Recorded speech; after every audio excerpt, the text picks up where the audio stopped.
Salvete discipuli. Today we're going to be discussing the Circus Maximus, the site of the chariot racing in the ancient Roman world. And here you can see a modern reconstruction of what the Circus Maximus would have looked like for the Romans. Unfortunately, very little of that is left today. Here you can see a picture of what we do have surviving. And unfortunately, it's not a lot. By the end of this video, you should be able to describe the rules of chariot racing in the ancient Roman world and give examples of why chariot racing was so dangerous for those who participated.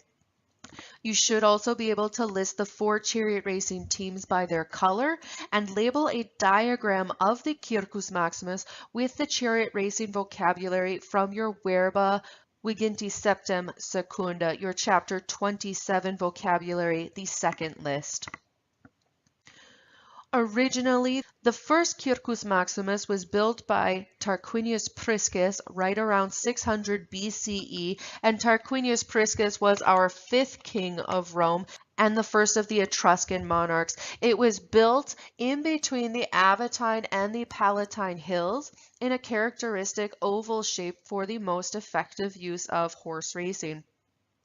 Typically, people who went to the Circus Maximus were seated according to social rank, in which the high-class men sat near the front because it had better seats, and the women and slaves were restricted to only the higher seats, in which the high-class men sat near the front because it had better seats, and the women and slaves were restricted to only the higher seats. The Circus Maximus is, of course, the site of the Ludi Circenses, the chariot races, and it typically held over 200,000 people up to a maximum of 250,000 people, a quarter of a million. The Ludi Circenses, the chariot races, were originally a part of an Etruscan religious ritual. Typically, there were very few rules while chariot racing, apart from the fact that you needed to go around the racetrack 7 times to total 7 laps, and that the race did not start until an official dropped the mappa, or the white cloth. This lack of rules really did create a very dangerous sport. Here you can see a relief carving in which a poor spectator is on the verge of being trampled by a 4-horse chariot team. One of those few rules mentioned, that of 7 laps. These 7 laps needed to be completed around the curriculum, the racetrack. And typically in the Circus Maximus, there was a spina, or central area, that was constructed in order to prevent the horses from crashing into each other as they raced around the curriculum. The meta, or the turning posts, were especially dangerous for the charioteers as they were racing, and this is in part because of the strategy of racing around the curriculum. You wanted to cut as close as you could to those turning points in order to save off time and distance rather than going along the outside of the track.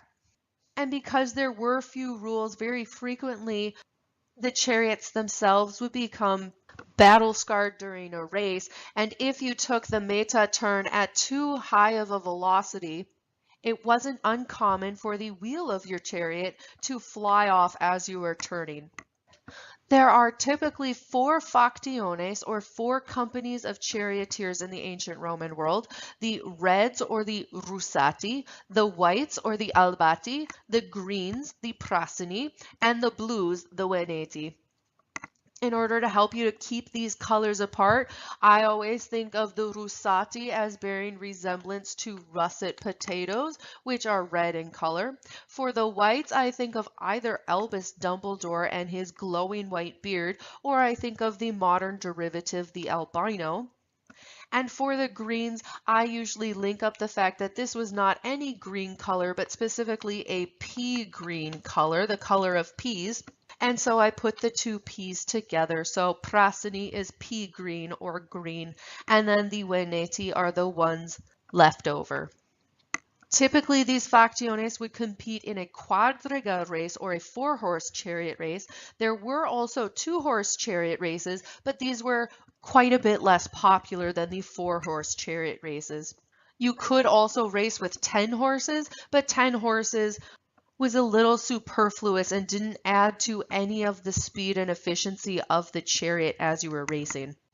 One emperor in particular adored going to the Circus Maximus to watch the chariot races due to his love of the Prasini, or the green team.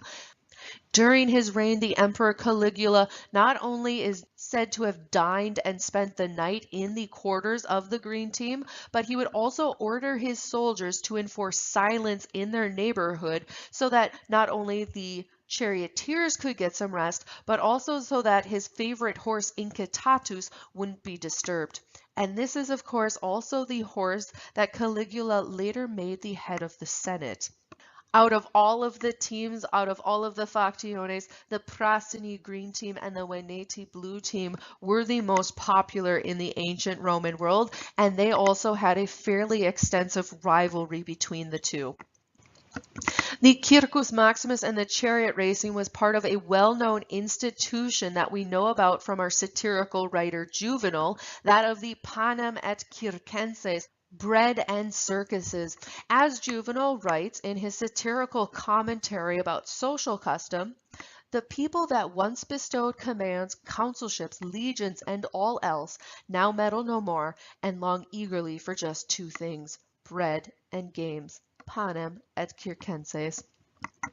What Juvenal is referring to is the practice for politicians to hold chariot races at the Circus Maximus or gladiatorial combat at the Colosseum in order to divert the attention of the public mass away from the political arena, keep them entertained, and their attention away from the possible miseries of their daily life. And the masses of poor people in the Roman world will not rise up in insurrection demanding social change. Auriga, or the charioteers in the ancient Roman world, were incredibly popular, much like the sporting celebrities of today. And because the Romans kept such close look on the statistics of each driver, their win-loss ratio, the names and breed of the horses, any of the injuries that they sustained while racing, betting on particular factiones was incredibly widespread, or at least widespread by those wealthy enough to be able to afford it. In addition to widespread betting, typically spectators would also participate by cursing the factions of those that they did not support. Spectators were actually allowed to throw lead curse amulets at drivers during a race. Here we have a few examples. The first one dedicated at a temple, not thrown during a race, but this second one, the one with the nail through it, was one that we believe to have been thrown at a driver during a race, the nail intended to create harm to the horse. The cursing of rival factions was fairly serious business, and we have a number of examples of curse amulets recovered during archaeological expeditions. One such curse amulet says, "Let Balinicus of the Lolii, dragged from his chariot, be unable to get ahead of me." This curse seems to be fairly harmless. However, we need to consider the fact that he is also asking that this driver be dragged from his chariot, which most likely would have resulted in his death. Another such curse, "You infernal demons, bind the feet of those horses so that they cannot run, those horses whose names you have here written down and cursed, Celebrity, Glossy, Aristocat, Sailor Boy, bind them so that they cannot run tomorrow and the day after tomorrow in the races, and at all hours let them fall down in the circus." Typically, when you're cursing a rival faction, you need to make specific mention of who you would like these demons to curse. Otherwise, the demons could choose to curse your own faction. So you'll notice that this particular curse names the horses that he would like to be bound so that they cannot run, as well as the names of the horses that he wants to be unable to race because they fall down at the start of the race. While exciting to watch, chariot racing in the ancient Roman world was also incredibly dangerous and created a very dedicated fan base. After you complete your survey, there is another video to watch, a short clip from the movie Ben-Hur, which includes a chariot racing scene. While you're watching this video, I would like you to take note of the variety of dangerous ways that a factio, that a quadriga, that an auriga would attempt to win a charioteer because there were very few rules that they needed to follow. Otherwise, that's all for our discussion of the Circus Maximus and chariot racing. Valete discipuli.